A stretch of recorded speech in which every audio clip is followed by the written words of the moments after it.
here. It's early. It's what is it? November the 8th, 2017. Joseph Parker, WBO heavyweight champion. Remember, you have Deontay Wilder, who's the WBC heavyweight champion. Anthony Joshua, who's the number one cash cow in the heavyweight division. He's the WBA Super World and the IBF champion. You have Joseph Parker from New Zealand, who's the WBO champion. So it was a very informative press conference that took place this morning, well, in New Zealand time, where Joseph Parker's team talked about how they have an offer from Deontay Wilder, but they said it's not a good enough offer, even though Deontay Wilder, as they said, has some very wealthy backers behind him. They also talked about that they're in talks to fight um, Anthony Joshua in no later than April. And if the fight were to happen, the starting point for negotiations is 50-50, even though on Twitter, Eddie Hearn posted that 80-20 would be the best place to start. Let's be honest with you. Joseph Parker is not getting no 50-50 in the UK. You know, I don't even see him getting 60-40, truth be told. 70-30 is more likely.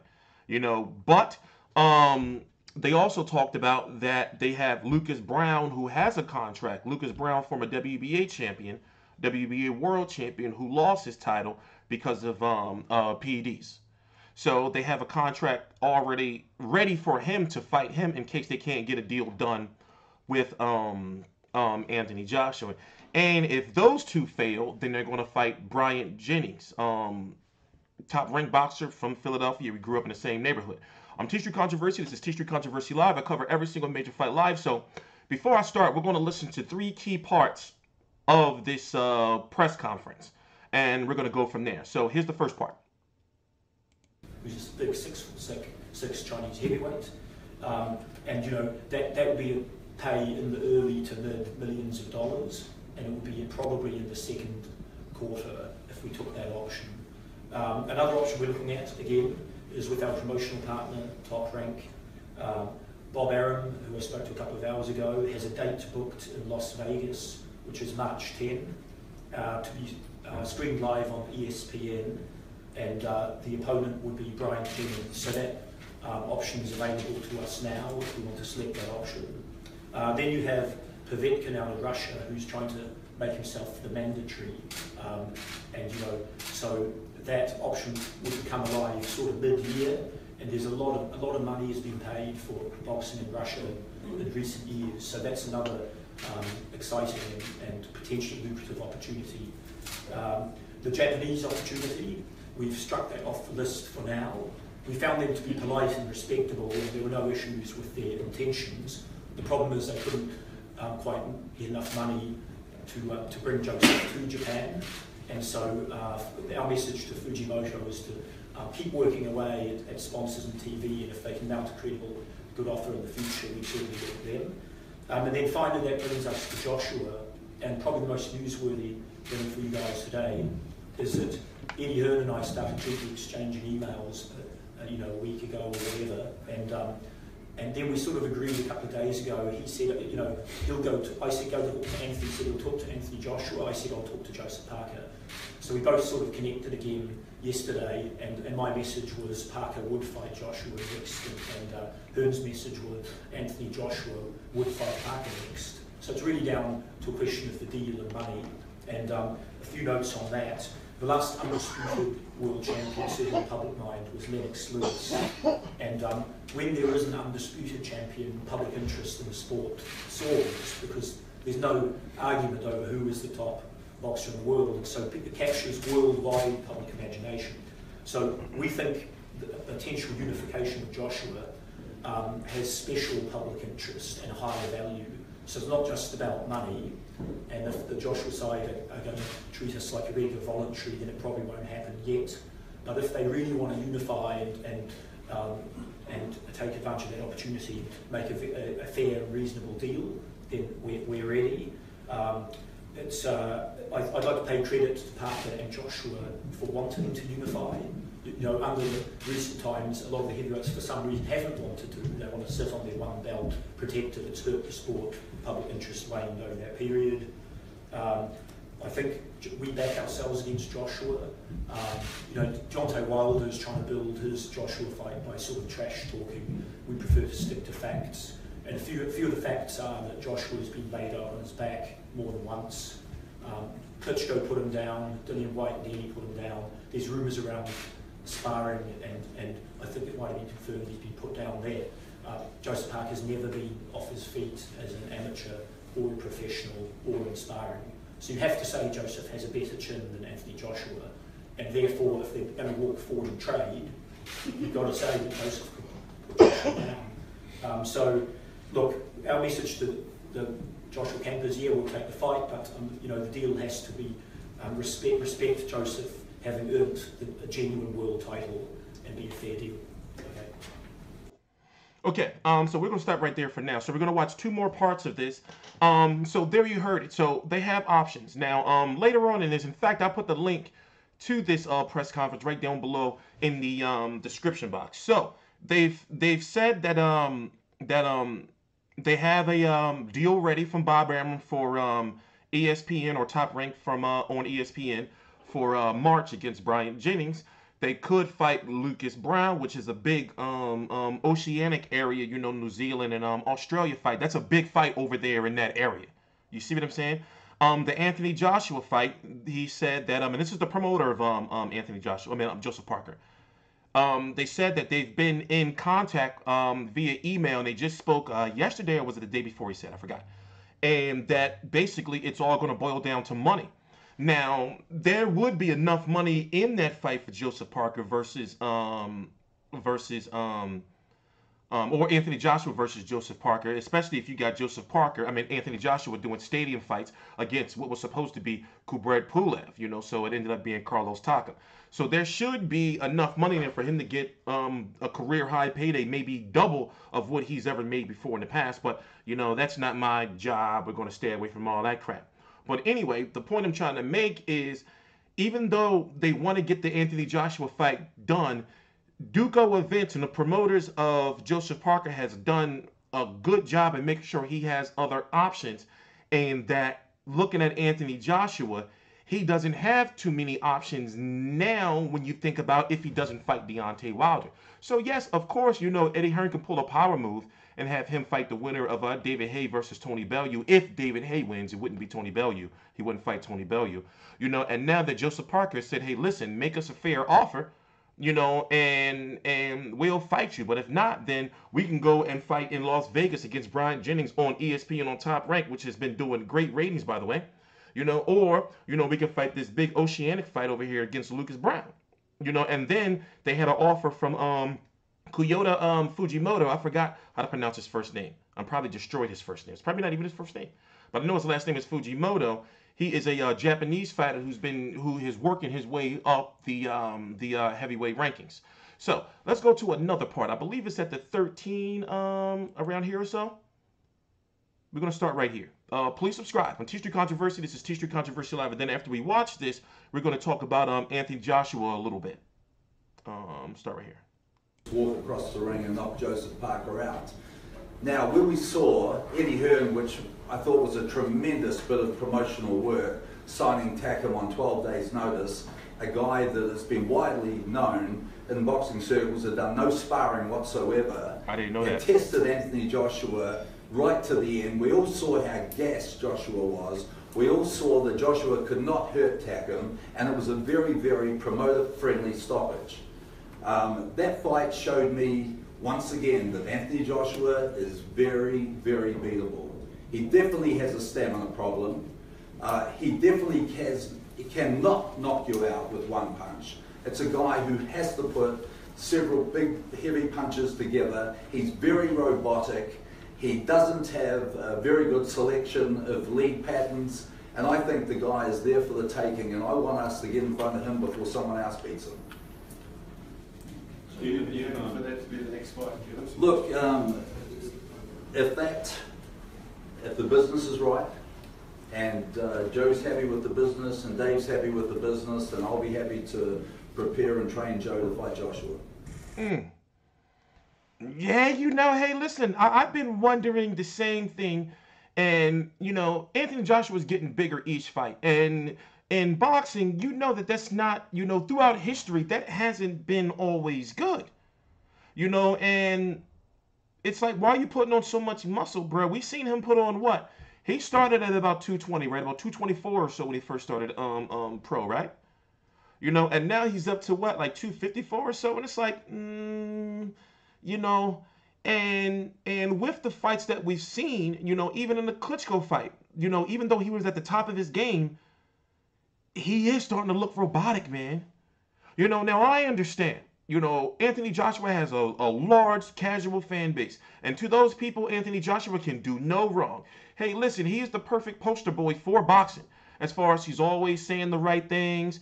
You know, he's a role model, you know, former criminal that turned his life around and, you know, world champion, the women love him. But yo, dude is not perfect. Dude has some flaws. But then again, hey, what boxer doesn't? But one thing I don't believe is I don't believe he's Superman, you know? I don't believe that right now, until he beats Deontay Wilder, until he beats Joseph Parker, he is not the best heavyweight in the world.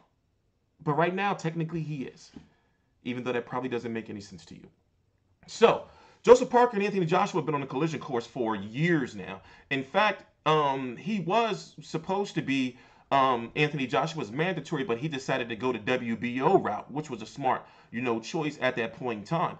And as I was saying, Anthony Joshua, and I'm going to save this for a whole different video, his back is starting to get in against the wall, him and Eddie Hearns, because now the tide is shifting, and a lot of people are starting to look at him like, well, wait a minute, why aren't you going to fight Deontay Wilder? You're supposed to be this, you know, this upstanding, you know, heavyweight that's like, you know, not afraid of anyone and all that type of stuff. And I'm not saying he's afraid of Deontay Wilder, but it's like, why won't you fight him when he has the most prestigious belt of all the belts, the green belt? Now, yes, the last undisputed heavyweight champion, this was before the WBO was counted, because in this day and age, in this era, you know, don't listen to nobody else's bullshit, because no media, no boxer will tell you any different. In this day and age, in this era, you have to have 4 belts. The WBC, the green belt, the WBA Super World title, the IBF, and the WBO title. And if you have all those, you might as well have the ring. You know? So you have to have those titles in order to be undisputed in this day and age. When Lennox Lewis was undisputed, what was that? Evander Holyfield, the first fight, I believe it was. He won the WBC, the IBF, and the WBA. At that point in time, the WBO wasn't recognized in the heavyweight division to be something needed to be recognized as undisputed. The IBO at that point in time, yes, the IBO held more weight at that point in time. So, you know, like I said, I'm really happy for Joseph Parker's team and the stance that they're taking. It's like, look, you're not going to lowball us to the point, you know, and it seems as though that's what Eddie Hearn has been trying to do. And I like Eddie Hearn. I think he's one of the greatest promoters of this era now, especially what he's done for UK boxing. UK boxing should be thanking this guy. And it's crazy that the fans be booing him, you know, for what he's been doing over there, putting on stadium fights and shit. And his momentum has been crazy, especially now that he's coming here to the States. But now I've noticed that, yes, Anthony Joshua is the cash cow, but I think, yo, man, you know, like he needs to dial it back a little bit, you know? So like I said, yeah, Joseph Parker does have, you know, a couple of more options, you know, if he doesn't fight Joseph Parker. But like I said, I'm happy for Joseph Parker and his team for making sure that they're like, listen, you're not going to lowball us. But I think we're going to start right here. This is the last part we're going to watch. What we want, and if it's not forthcoming, then Lucas might get the call. Start right here. I think this is the right thing for him at the time, and if that means taking over the fight, then that's what he should do. However, he should be aware that there may well be a world title shot on offer. I mean, we're negotiating. Hold on, wait, I got to go back a little bit more. You know, last few years. So, you know, will we go?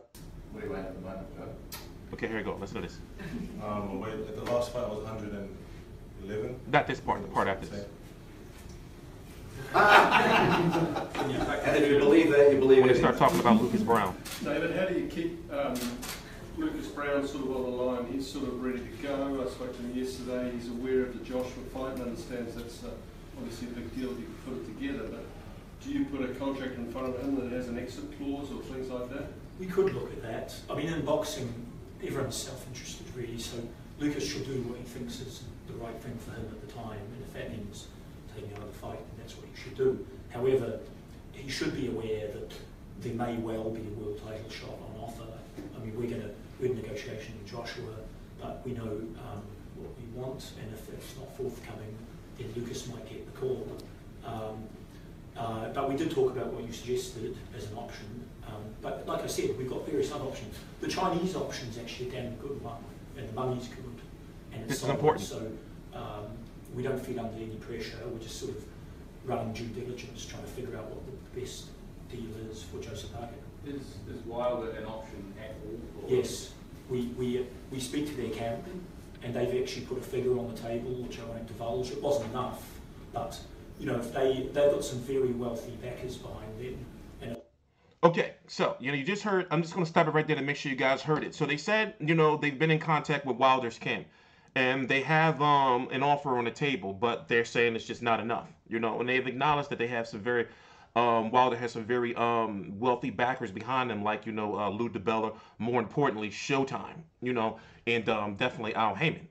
So I'm going to play that one more time so you can hear it. What's that? We're at 1845. We're going to go to 1822. good, and it's solid. So we don't feel under any pressure. We're just sort of running due diligence, trying to figure out what the best deal is for Joseph Parker. Is Wilder an option at all? Or? Yes, we speak to their camp, and they've actually put a figure on the table, which I won't divulge. It wasn't enough, but if they've got some very wealthy backers behind them, and if they put the right amount of money on the table, we'd go to America and fight Wilder. I think Stavern, it's hard to judge his performance. Stavern made him look good in a way, because he looked good, but Stavern was so out of shape and didn't really throw any punches. So just sort of, like I said, it'd be like me fighting Wilder. David, if you can't get Eddie Hearn to the number that you want this time round, or Wilder, how do you get them there in the future? Well, you build. Like, if they want to unify now, and they talk a good game, they say they want to unify. So if Eddie Hearn and Joshua want to unify, they'll pay more than they might otherwise. If they're purely about the money, they'll take some easy voluntary and pay them little and make more money. But if they want to unify, they'll pay more. And the other thing is, and if not, we can go down our own road. Like if we beat a Wilder, say, then suddenly we've got more bargaining power in the Joshua deal. And so... You see? So I'm going to stop it right there. Y'all can listen to it in the when I put the link down below in the description box.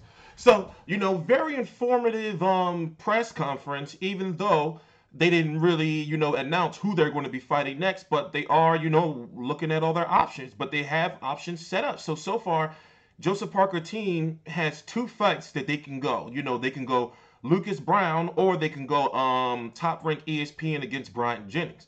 So they're looking at Anthony Joshua like, yo, put some more money on the table. We're going to go this route, and then who are you going to fight? You see what I'm saying? So things are really, really starting to heat up as far as Wilder is concerned. As I said before in previous videos, they're not going to fight Wilder unless some major power move is made and Showtime says, hey, listen, we're going to put up some extra money and try to put this shit on pay-per-view.